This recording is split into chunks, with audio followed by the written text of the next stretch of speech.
पाए, आप पूरी परिक्रमा लगाएं, अपने दिमाग में बसा लें यमुना जी, बिहारी जी, राधा रमण जी, राधा वल्लभ जी, ऐसे दिमाग में और आप वहाँ दूर रह करके रोज वृंदावन का चिंतन कर रहे हैं और अंदर उल्लास रखते हैं, कब वृंदावन जाऊं, कब वृंदावन वास करूं, कब वृंदावन। ये वृंदावन वृंदावन चिंतन तुम्हारे करोड़ों जन्मों के पाप का नाश कर देगा।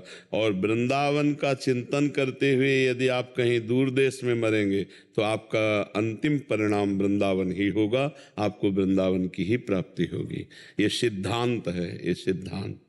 वृंदावन की निष्ठा की इतनी जोर की बात है कि हमारे राधा वल्लभी संप्रदाय के एक हरिदास तुलाधार नाम के महापुरुष थे। तो राधा वल्लभ जी को अपने साथ रखते थे डोला में। तो जगन्नाथपुरी संत दर्शन के लिए गए। तो वहाँ जब जगन्नाथपुरी में संतों तो खूब आनंद कीर्तन, संतों के बीच में नीलाचल भगवान का धाम है। तो एक दिन एक ज्योतिषाचार्य जी दर्शन करने आए। तो उन्होंने कहा, संत भगवान आपके मस्तक की रेखा पढ़ के मैं बता रहा हूं कि 2 दिन रह गए हैं आपके शरीर के पूरा होने के। और 2 दिन?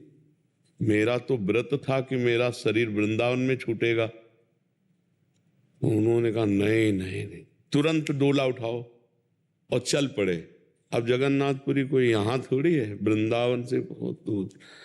अब पैदल आना था डोला में राधा वल्लभ जी, तो रोज भोग लगाते हुए पैदल आए 2 महीने में कीर्तन करते हुए। आके स्नान करके जे ही राधा वल्लभ जी के दर्शन के प्राण निकल गए। मतलब जाना तो उनको 2 ही दिन में था, लेकिन उनकी निष्ठा, उनका भाव, भगवान के प्रति समर्पण, धाम के प्रति, तो 2 दिन 2 महीने में, 2 महीने में वो पूरा। जब हम दिव्य निष्ठा रखते हैं तो भगवान प्रारब्ध को भी मेट देते हैं। प्रारब्ध हमारे पूर्व कर्म होते हैं, कोई देवता थोड़ी होता है। तो भगवान से अगर हम कहीं दूर देश में भगवान का चिंतन कर रहे हैं तो भगवान की प्राप्ति होगी। वृंदावन का चिंतन कर रहे हैं तो वृंदावन की प्राप्ति होगी। हिरण का चिंतन जड़ भरत जी ने किया तो हिरण की प्राप्ति हुई कि नहीं हुई? तो ये हम वृंदावन का चिंतन करेंगे, निश्चित वृंदावन की प्राप्ति होगी।